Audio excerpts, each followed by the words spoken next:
听到叶晨的指令，万破军不假思索地说道：叶先生放心，属下即刻便从万龙殿调遣精兵强将前往墨西哥，届时只要叶先生一声令下，佛挡杀佛，神挡杀神。好，叶晨语气带着十足的威严，朗声道：告诉下面的将士，这件事办成之后，我会为他们记上一功。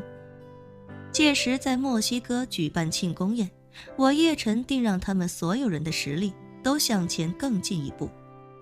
叶晨早有心将万龙殿的整体实力继续向上提升一些，现在他已经为万龙殿筹措了大量资金，接下来要做的就是要提高万龙殿将士的战斗力。眼下最好的解决方案就是帮助他们提升修为。对大多数将士来说，不用一整颗散血救星丹，哪怕是1/3、1/4颗散血救星丹，也能让他们的实力更进一步。若是再加些回春丹，亦或者加些许培元丹，强大的灵气必将帮助他们打通更多的经脉。所以叶晨打算在这次行动结束之后，用丹药制作一些能提升武者修为的酒，届时不仅为他们庆功，更让他们实力更上一层楼。万破军一听这话，也猜出叶晨的意图，顿时激动无比，连声说道：叶先生放心，属下一定全力以赴。叶晨嗯了一声，又问道：对了，我丈母娘在监狱里面情况怎么样？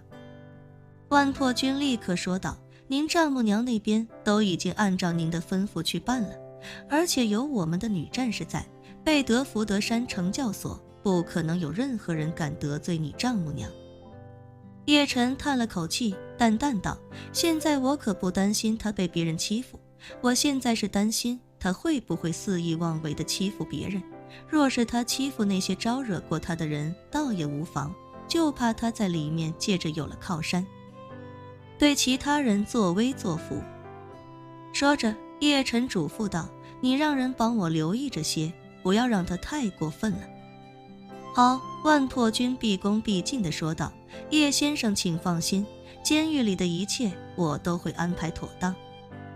那就好，叶晨微笑说道：那咱们就后天墨西哥见吧。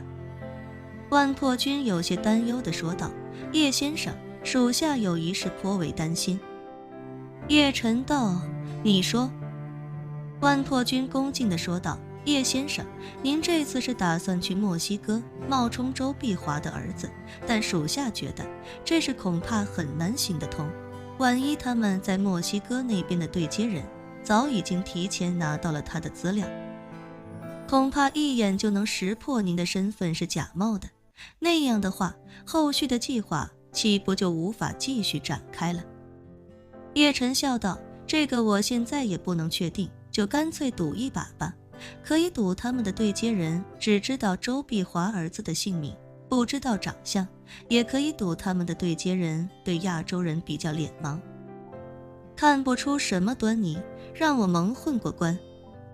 说到这里，叶晨收起笑意，认真道：如果他们真的一眼识破我也不要紧，我还有其他办法确保我的计划可以顺利进行。对叶晨来说，深入敌后也不是第一次了。当初他只身前往哈米德在叙利亚的基地，作为一个东亚面孔，在那种地方几乎任何人看到都会极其警觉。不过叶晨那次还是靠着强大的心理暗示，在哈米德戒备森严的基地内进出自如，所以他觉得等自己在墨西哥下了飞机，如果对接人发现自己是假冒的，大不了就给他来个心理暗示，让他潜意识里信以为真。毕竟叶晨真正的目的是利用对接人，把自己带到对方在墨西哥的大本营。只有到了对方的大本营，自己才能摸清楚梅玉珍在墨西哥的靠山究竟是谁，以及他在墨西哥到底搞的什么把戏和勾当。与此同时，贝德福德山惩教所，马兰享受完7、8个人的全身按摩之后，舒服的整个人飘飘欲仙。只是先前那个飞扬跋扈的克洛伊就惨了。按照马兰的要求，他开始给监室里的每一个人轮番捏脚，一直到监狱熄灯，也才只按了4、5个人而已。眼看要睡觉了，马兰便冷声对克洛伊说道：“你给我按到明天早晨，要是敢偷懒，看我不打死你。”克洛伊哭着点了点头，哽咽道：“我知道了，我一定不会偷懒的。”马兰哼了一声，旋即又指着自己那湿哒哒的床铺，冷声道：“这都是你的杰作，以后你就睡这张床，我睡你的床。”克洛伊哪敢多说，连忙道：“好的，马女士，我都听你的吩咐。”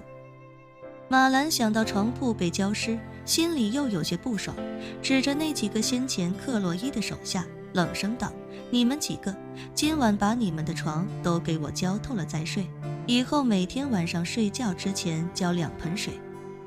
然后给我连睡3天。”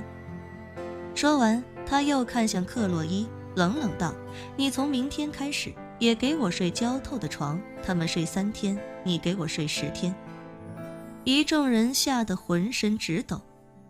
现在天气虽然已经热起来了，但睡湿透的床哪还不得把人难受死，而且还要连睡3天，这3天要是睡下来，怕是浑身上下都要得风湿病了。克洛伊更是崩溃，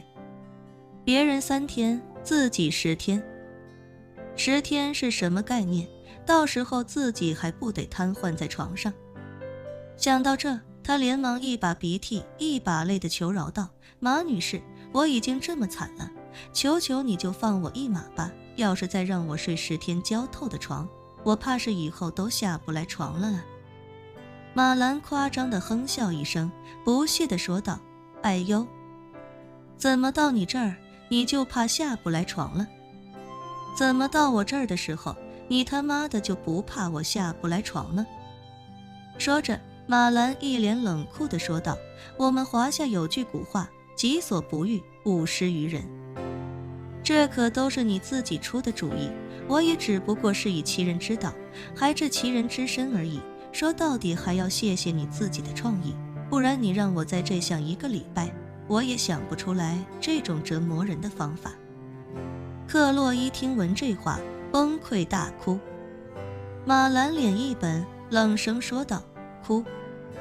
哭我就加时间了，10天不够就15天，15天不够就30天，我看你能哭到什么时候？”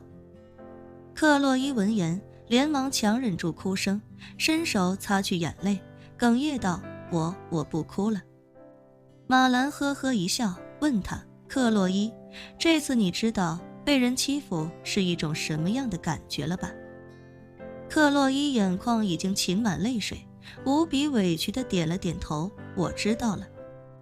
马兰笑着说道：“你给老娘记住，辱人者，人恒辱之。”